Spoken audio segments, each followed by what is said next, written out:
Difficile de séjourner à Kindu sans découvrir les œuvres qui font désormais la beauté de cette ville. Venus participer à l'ordination épiscopale de Monseigneur François Abeli Mouya, les évêques de la RDC ont visité les infrastructures phares du chef-lieu de la province du Maniema. Conduite par Matata Ponyo, sénateur et ancien Premier ministre, la délégation des prélats catholiques a démarré ce tour par la splendide et mythique place Mapon. Ici est érigé un monument à l'image de Matata Ponyo, une initiative de la population de Maniema en signe d'estime envers leurs notables. Les princes de l'église catholique ont admiré cette statue située à quelques mètres de l'Assemblée provinciale.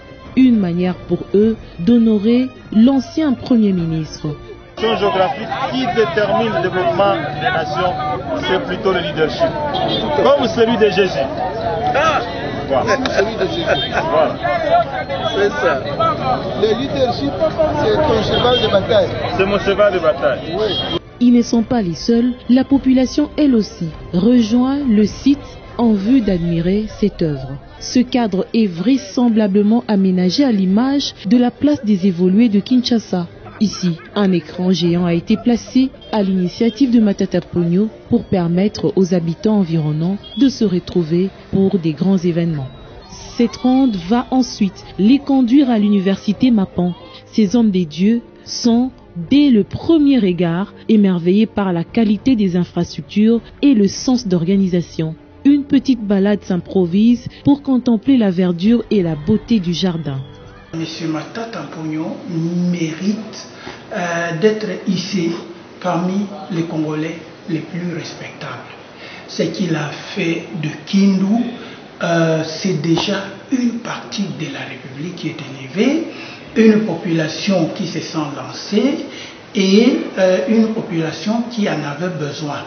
Si chaque Congolais qui était élevé à son rang arrivait à faire comme lui, on aurait donc un village où il y aurait plusieurs foyers de feu et qui serait alors éclairé.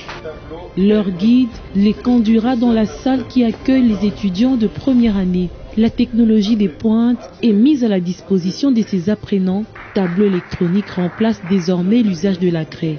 Dans les laboratoires, le matériel de dernière génération épate les hôtes de Matata Ponyo qui ont salué cette initiative. On ne peut pas rester indifférent par rapport à ce qu'on a vu, qui en résumé montre que ce pays peut être développé quand il y a la bonne volonté.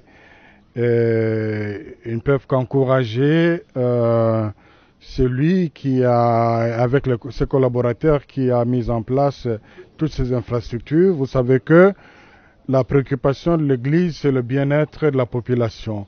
Et tout ce qu'on a vu ici, c'est pour servir la population. Quand les évêques prennent des positions sur les questions sociopolitiques, ce n'est pas qu'ils veulent devenir des ministres, des députés, le président de la République. C'est pour amener nos dirigeants à pouvoir servir le peuple de Dieu qui est sous les responsabilités pastorales. Donc c'est un encouragement pour eux, c'est une satisfaction pour eux. Je crois que c'est aussi un exemple à recommander aux autres pour que le pays aille de l'avant. Jusque-là, Kindu était comparé à ma ville natale, Bandundu-ville. Mais aujourd'hui, Kindu a décollé grâce aux convictions et aux efforts et aux abnégations, des sacrifices du ventre d'une personne. Là où un préfère aller faire de l'argent du Congo une cité d'ambiance, lui a fait une cité économique avec des preuves palpables, des jeunes qui sont aujourd'hui fiers d'être de cette ville parce qu'ils ont étudié dans une école distinguée. Ils sont passés dans une université. Moi, j'étudie en Allemagne, j'ai vu ce que nous avons ici à Kindu. Donc, en fait, c'est une copie conforme de la prétention allemande d'être une ville, un pays d'excellence. Et c'est ça que M. Matata a transposé ici. Il faut féliciter M. Matata. Il faut avoir le courage de parler du bien de lui et le respecter. Il doit être respecté parce qu'il est capable de faire abnégation. Tuer le plaisir du ventre, c'est un grand sacrifice. Parce que tout le monde aime manger et boire. c'est le sacrifice qui tue le plus au monde. Dans des pays où l'on ne veut pas se développer, on développe les ventres. Lors d'un échange entre étudiants et évêques, la notion de bonne gouvernance se glisse. Une manière pour les prélats catholiques d'inciter les étudiants à suivre l'exemple du professeur Matata Pogno. Si vous lui embattez bien les pas, en peu de temps, le Congo peut ressembler à quelque chose. Il est resté intellectuellement en vous, mais il tient beaucoup compte sur une bonne gouvernance. Malgré la science que vous faites, il faut bien la gérer. Il tient beaucoup sur le leadership des Congolais que vous êtes. Et nous pensons que nous pouvons espérer que ce que vous puisez ici fera que le Congo ressemblera à quelque chose quand vous serez dans le travail.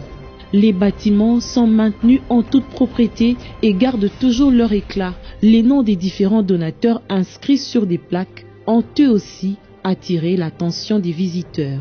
La cité de Lumbulumbu est complète. Juste avant l'université, une école primaire et secondaire est construite. Elle forme et garantit l'avenir de l'élite congolaise. Des principes d'inscription sont des rigueurs dans ce complexe scolaire. Seuls les élèves ayant plus de 65% peuvent être admis.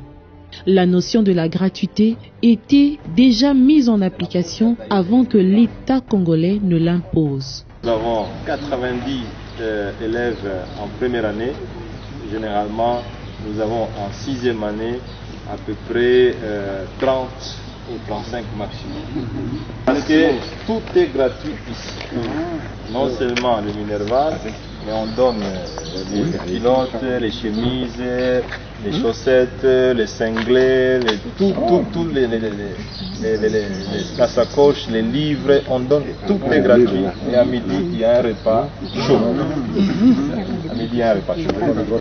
Oui, tout est gratuit. Il y a de quoi susciter l'enthousiasme de visiteurs.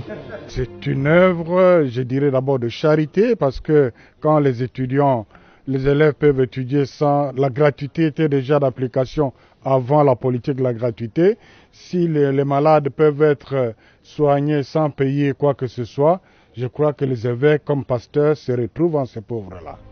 Matata Pogno a voulu garder intacts les souvenirs de sa petite enfance. La case de ses parents est restée comme un monument dans l'enclos de l'école. Voilà le type de maison dans lequel j'ai grandi et je suis né. Et j'ai laissé, on a cassé toutes les maisons en paille qui étaient, mais au moins celle-là on l'a gardée comme musée pour montrer d'où je viens. C'est pareil. Il y a des chambres là-dedans. Bon, je ne sais pas, Seigneur, parce que ces chambres, moi, quand j'ai vécu, je n'avais pas de salon. On se mettait dehors, sur les chaises, un peu comment on voit les chaises longues. Il n'y avait pas de salon. Et là, il n'y a pas de salon. Pas de formation sans une bonne santé. Le centre de santé Lumbulumbu, l'un des meilleurs du pays, doté d'un personnel qualifié et des matériels de dernière génération, il comprend en son sein des laboratoires bien équipés, un scanner. Ici, les consultations et la prise en charge sont assurées gratuitement aux nécessiteux. Cette visite s'est achevée par la cité du fleuve aux abords du majestueux fleuve Congo où des logements ont été construits pour les professeurs. Grâce à ces initiatives de l'ancien Premier ministre Matata Pogno, Kindu revêt désormais l'image d'une ville moderne.